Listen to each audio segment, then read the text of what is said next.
Barry B. Benson, an idealistic honeybee who has the ability to talk to humans, has recently graduated from college and is about to enter the hive's honey-industry rise honey-making workforce with his best friend Adam Fleeman.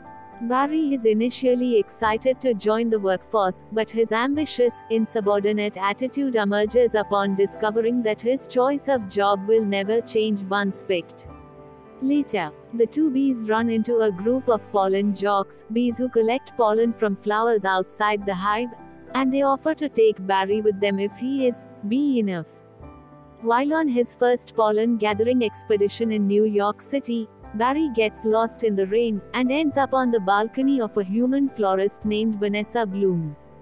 Upon noticing Barry, Vanessa's boyfriend Ken attempts to squash him. But Vanessa gently catches and releases Barry outside the window, saving his life. Barry later returns to express his gratitude to Vanessa, breaking the sacred rule that bees are not to communicate with humans. Barry and Vanessa develop a close friendship, bordering on attraction, and spend time together. When he and Vanessa are in the grocery store, Barry discovers that the humans have been stealing and eating the bees' honey for centuries. He decides to journey to honey farms, which supplies the grocery store with its honey.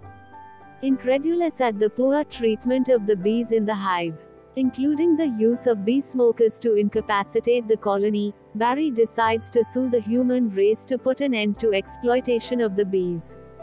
Barry's mission attracts wide attention from bees and humans alike, with countless spectators attending the trial. Although Barry is up against tough defense attorney Leighton T. Montgomery, the trial's first day goes well. That evening, Barry is having dinner with Vanessa when Ken shows up. Vanessa leaves the room, and Ken expresses to Barry that he hates the pair spending time together. When Barry leaves to use the restroom, Ian ambushes Barry and attempts to kill him, only for Vanessa to intervene and break up with Ken. The second day at the trial, Montgomery unleashes an unrepentant character assassination against the bees, leading a deeply offended Adam to sting him. Montgomery immediately exaggerates the stinging to make himself seem the victim of an assault while simultaneously tarnishing Adam. Adam's actions jeopardize the bee's credibility and his life, though he recovers. The third day, Barry wins the trial by exposing the jury to the torturous treatment of bees, particularly use of the smoker, and prevents humans from stealing honey from bees ever again.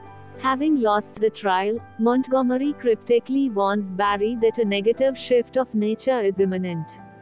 As it turns out, Honeyx Industries stops honey bee production and puts every bee out of a job, including the vitally important pollen jocks, resulting in all the world's flowers beginning to die out without any pollination. Before long, the last remaining flowers on Earth are being stockpiled in Pasadena, California, intended for the last tournament of Roses Parade. Barry and Vanessa travel to the parade and steal a float, which they load into a plane. They hope to bring the flowers to the bees so they can repollinate the world's last remaining flowers. When the plane's pilot and co-pilot are unconscious, Vanessa is forced to land the plane, with help from Barry and the bees from Barry's hive. Barry becomes a member of the pollen jocks, and they fly off to a flower patch. Armed with the pollen of the last flowers, Barry and the pollen jocks reverse the damage and save the world's flowers, restarting the bees' honey production. Later on, Barry runs a law firm at Vanessa's flower shop titled Insects at Law, which handles disputes between animals and humans. While selling flowers to customers, Vanessa offers certain brands of honey that are bee approved.